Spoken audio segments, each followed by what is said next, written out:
Vancouver Harbour Flight Center. Sea plane. අපි බලමු මෙතන මොනවද වෙන්නේ කියලා. අර ඈත වටේම මුළු නගර වටේම තියෙන කඳු. Okay, we'll see what's going on. දැන් මේ උදේ වරුවේ එච්චර ජනගහනය නැහැ. උදේම ආවේ අද දවස් 4කට පස්සේ ඉර පායනවා කියපු නිසා ඉර ඒ වගේම පායලා තියෙනවා. ඒ වුණාට -2 degrees. Okay.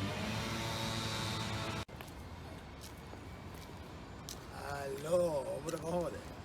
අද මම මේ වැන්කූවර් වල ඉඳලා කතා කරන්නේ ජනවාරි මාසේ අන්තිම වගේ 2022. හුඟක් සීතලයි. මම මෙතනට ආවේ ඔබට පාඩමක් කරන්න. ඒ ගැන ඒ පාඩම කරන්න මම දැන් යනවා කැමරාවේ පිටිපසට.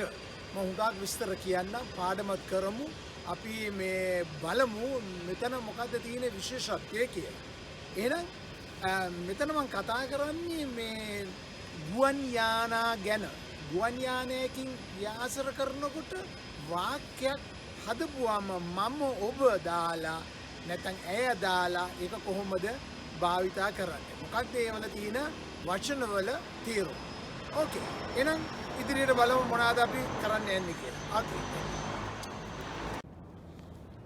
ඕකේ. දැන් මම කැමරාව පිටිපසට ආවා. මම මේ මොහොතකට කලින් ඔබට මේ පාඩම ගැන කතා කරනකොට ෆ්ලයිට් එකක් මේ සී ප්ලේන් එකක් ස්ටාර්ට් කරා. ඕකේ. මම පොඩි විස්තරයක් පසුව කියන්නම්. මේ වැන්කූවර් සිටි එක කැනඩාව. මේකේ දිස්ත්‍රික්කේ නම බ්‍රිටිෂ් කොලොම්බියා. ඉතින් මේ ඔබ දන්න සියලු දේවල් මම අයිමත් නැවත කතා කළ යුතු නැහැ.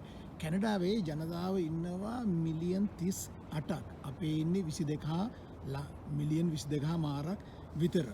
එතකොට මේ වැන්කූවර් කියන එක තියෙන්නේ බ්‍රිටිෂ් කොලොම්බියා. ලංකාවේ ඉඳලා බලනකොට මැප් එකක් ඉස්සරහා නැත්නම් ලෝක සිතියමක් ඉස්සරහා වම් පැත්තේ ඈත තියෙන්නේ. කියන්නේ පැය 14ක වෙනසක් තියෙනවා වැන්කූවර්යි ලංකාවයි. ඒ කියන්නේ මයිනස් පැය 14ක්. ඕකේ. මම කතා කරන මාතෘකාව තමයි ෆ්ලීගන්. ෆ්ලීගන් කියන්නේ පියාසර කරනවා, ෆ්ලයි. එතකොට අපිට කියන්න පුළුවන් ich fliege, du fliegst, er fliegt, sie fliegt, wir fliegen, ihr fliegt, sie fliegen. ඒ කතා කරේ ෆ්ලිegen එකේ konjugieren එක. එතකොට මම තනි කෙනෙක් සිංගුල කතා කරොත් ich bin nach Deutschland geflogen. මම ජර්මනියට පියාසර කරා. එතකොට අපි කතා කරා werde ගැන. නැත්නම් werd, ich werde නේ වර්තමානයේ අතීතයේ අනාගතේ. එහෙම කතා කරොත් මම දැන් ජර්මනියට බලාපොරොත්තු වෙන යන්න කට්ටියක් ඉන්නවා.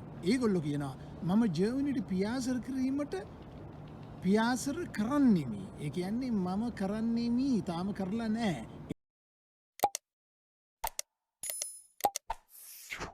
එහෙනම් ඒක කියන්න පුළුවන් ich werde nach Deutschland fliegen. Alles klar? Okay.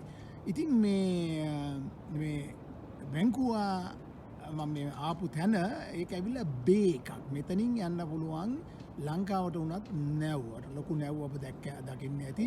මෙතන මේ 100ක ඇවිල්ලා අර බෙන්ගාල බොක්ක වගේ බේ එකක්. ඉතින් මේ බේ එකේ තියෙන තැන් හරිම ලස්සනයි. මම ජර්මන් වලින් කිව්වොත් මේ වටේම තියෙන කඳු මෙහෙම කියන්න පුළුවන්. මේකට කියන්න පුළුවන් das Meer කියලා. නැත්නම් බේ එක කියලා. the sea කියලා. මේ මූද වටේ ලස්සන කඳු පිහිටා තිබේ. ඒක කියන්නේ මෙහෙමයි. Schöne Berge umgeben dieses Meer. Ei schöne Berge. Schöne Berge කියන්නේ Berge කියන්නේ plural die Berge. ඒක නිසා schöne Berge umgeben කියන්නේ වටේ dieses Meer. Dieses Meer කියන්නේ das Meer නිසා. Okay. ඊට පස්සේ දැන් මේ ෆ්ලයිට් සම්බන්ධව ඔයගලන්ට ඉන්ට්‍රස්ට් දන්නේ මෙහෙම කියන්න පුළුවන්. කුඩා ගුවන් යානා මෙහි ගොඩ බැස්වීමක් ගුවන්ගත වීමත් කරති. දැන් මෙතන ගොඩ බානවයි ගුවන් ගත කරනවයි දෙකම කරනවා මේ sea plane කියන්නේ. ඒ කියන්නේ මේ වතුරේ තමයි ලෑන්ඩ් කරන්නේ. වතුරෙන් තමයි ස්ටාර්ට් කරන්නේ. ඒක කියන්නේ ජර්මන් භාෂාවෙන් මෙහෙමයි. Hier landen und starten klein Flugzeuge. Ja, landen und starten කියන්නේ landing and take off. Okay. මෙම ගුවන් යානා මගින් රැගෙන යති. මගින්. කවද රැගෙන යන්නේ මගින්. මගින් විතරක් නෙමෙයි කාගොත් අරගෙන යනවා. Diese Flugzeuge befördern Passagiere. Passagiere කියන්නේ passengers, die Passagiere plural, singular, der Passagier. නැත්තම් කියන්න පුළුවන් befördern වෙනුවට transportieren කියලාත් කියන්න පුළුවන්. තව උදාහරණයක් බලමු. ගුවන් යානා ගුවන් ගතවීමත් බැසීමත් කරන්නේ ජලය මතය. ඒක කොහොමද කියන්නේ? Die Flugzeuge starten und landen auf dem Wasser. Ei auf dem, මේක dativ. Das Wasser, dem Wasser වෙනවා. කොහෙද? Auf dem Wasser. තව උදාහරණයක්. අපි එවැනි වර්ග sea plane කියලා කියනවා. මෙවැනි ගුවන් යානා වලට කියනවා sea plane කියලා. sea කියන්නේ වතුරේ start und landen කරන එකට. Wir nennen solche Typen Wasserflugzeuge. Ei solche කියන්නේ plural වලින් මේ type එකේ යානා වලට කියන්නේ Typen, solche Typen. Okay? තව උදාහරණයක් බලමු. මෙතෙන් සිට ගුවන් යානය වැන්කූවර් දූපත පියාසර කරයි. කොහොමද කියන්නේ?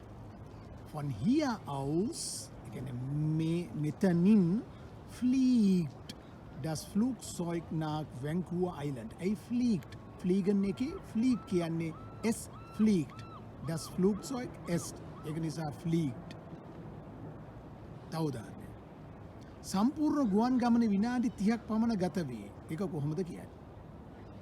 Der gesamte Flug dauert etwa 30 Minuten. දැන් ටිකක් පැහැදිලිද? ඉතින් මේවා හරි වැදගත්. සමහර අයට එච්චර වැදගත් නෑ. නමුත් මේකෙන් ඔබට තව වාක්‍යයන් හදන්න පුළුවන්. Fliegen ගැන තමයි අපි කතා කරේ. Flug කියන්නේ flight එක. I fly, ich fliege, du fliegst. Alles klar? එහෙනම් මම පාඩම නතර කරන්නම්. මේ මට දිගටම පාඩම් කරන්න පුළුවන් මේ හුඟක් අයගේ views නැත්තම් මේ බලන කාල වේලාව හරි ෂෝට්. ඒක නිසා මම උත්සාහ කරනවා මිනිත්තු 10කට 12කට අඩුවෙන් මේ හැම පාඨමාලාවක්ම කරන්න. ඕකේ? නැත්තම් මට පැයකමාරක දෙක පාඨමාලාවක් කරන්න පුළුවන්. කොමන්ට්ස් දාන ඒගොල්ලොත් අඩුයි. ඒ වගේම ෂෙයා කරන ඒගොල්ලොත් අඩුයි. ඉතින් අපි බලමු ඉදිරියට අපි මේ පාඨමාලාව කොහොමද ගෙනියන්නේ කියලා. ඕකේ. එහෙනම් මම මේ උම්ගේ බුම් එක. ඒ කියන්නේ වටපිටාව පොඩ්ඩක් ඔබට පෙන්වන්නම්.